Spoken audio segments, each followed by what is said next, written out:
Hello everyone, welcome to my new video. Today for the IAC students, the topic is again for semester 2. As you know, we are preparing for semester 2 and back to back we are bringing a lot of topics which will be helpful for the examination, and you will know how to write the questions as you are asking. Many of you I found in the chat box, in the comment section, you were asking me about how to frame questions. So yes, these are the question pattern. These are the types of questions that you will see in the examination. There is a high possibility that you will see the same questions. So without delay, follow those questions according to the pattern or the way I tell you to write. Write the answer in the same way. As I am a teacher of a school, so I know the ways in which mark is allotted to the questions and answers, and I know how you can secure more marks. So without any delay, let's begin the topic. ISC topic. Today's topic is the Tempest, and let's follow what are the questions. So, model test paper, the Tempest. We are going to do the multiple choice questions first, as we do, and then the long answer type questions also. Let's begin. First question is, what final punishment was given to the drunkards by Prospero? Pinched to death, chased by dogs. Now, what is the important point? Final punishment. Final punishment is being asked. So, pinched to death, no. Chased by dogs, no. Served brine water, no. Decoration of the cell. This one is the most important point. This one is the final punishment. All other punishments, A and B, are also punishments. All have become A. So all these points are these are correct, except the served brine water. Last one is the final punishment, so that would be the right option.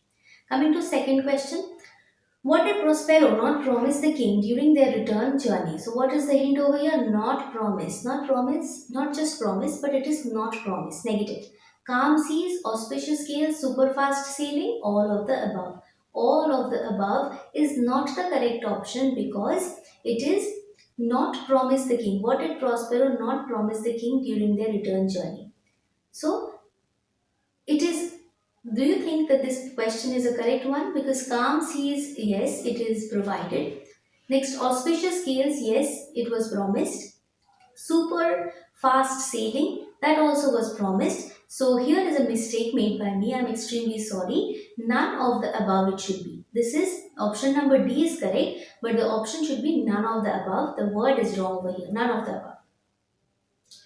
So next is question number 3. Why would Prospero visit Naples first? To punish Antonio for his foul deeds? No. To punish both Antonio and Sebastian for their foul deeds? Of course not, because he had already said no, that once you repent or once you feel sorry about your crime, there is no need of that punishment. So he is not going to punish Antonio and Sebastian any longer.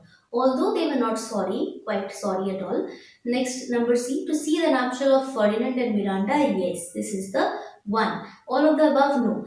Because he wanted to see the wedding ceremony of Ferdinand and Miranda. That's why he wanted to go to Naples and then he would return to Milan. Next, question number 4. When he returns to Milan, what would be his third thought? Third thought, that means always he would keep thinking about it.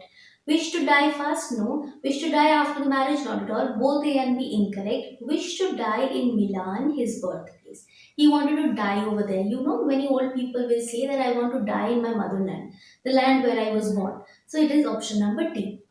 Next, question 5. Who is the drunken butler of Alonso as recognized by him in Act 5? Stefano, Trinculo, Caliban, both A and B? Yes, this you have to remember. You have no other option. So it is going to be Stefano. That's all for the MCQ types, because only 10 questions MCQ will come. So 4, 5, 5, 6 we are going to do. Now we come to long answer type, which is maximum 4 marks. Question 6. Give the meaning and implication of these lines. How was Milan thrust from Milan that his issue should become king of Naples? Write in detail the present, the past and the present happenings. This one listen very carefully. Very important. Gonzalo says that once upon a time, Duke of Milan, which is Prospero, and his daughter Miranda were thrown away from their own dukedom. Okay, the people conspired against them. They were banished from their own place. They were almost left to die in the middle of the sea. But then again, so sarcastic, or the irony of life is this, that now all the king and his men have come over here. The king's son Ferdinand has fallen in love with Miranda. They are going to marry, And once they are going to marry, what is going to happen when they marry? They will have sons, isn't it? Sons, and those sons will become the kings of Naples. So what is happening? Once when Alonso had planned to throw Miranda away, kill her, same girl is going back to Naples to be the queen over there and mother of the kings of Naples. So that is the irony of life. I hope you have understood. That is the answer over here. Question 7. Do you believe that Act 5 marks a happy ending to the play? Yes, Act 5 marks a happy ending to the play because we see that Ferdinand is, Prospero accepts the love of Ferdinand and Miranda. They are going to marry soon after they return Naples. Point number 1. Point number 2. Stefano, Trinculo, Caliban, Ariel were set free. Okay, all the other spirits, base spirits, were also set free by Prospero. Prospero also shows mercy to Alonso, his own brother Antonio and and Sebastian, although they had done heinous crimes, H-E-I-N-O-U-S, heinous crimes. He forgives all of them and returns back to his dukedom.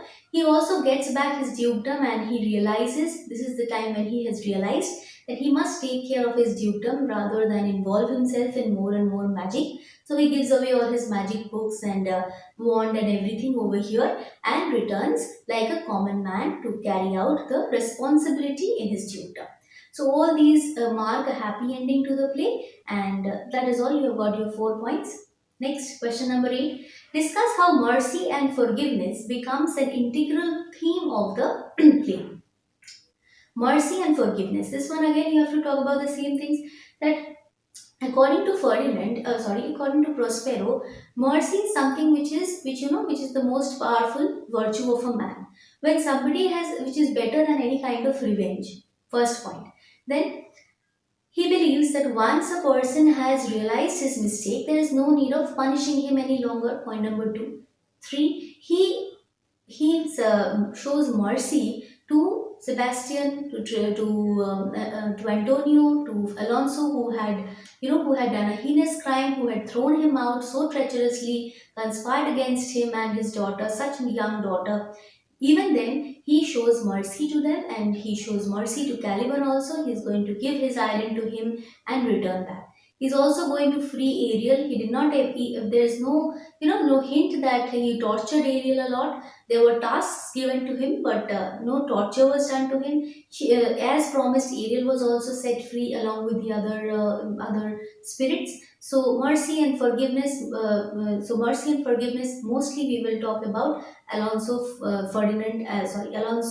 Antonio, and Sebastian. He saw that Sebastian and Antonio were again conspiring against the king now.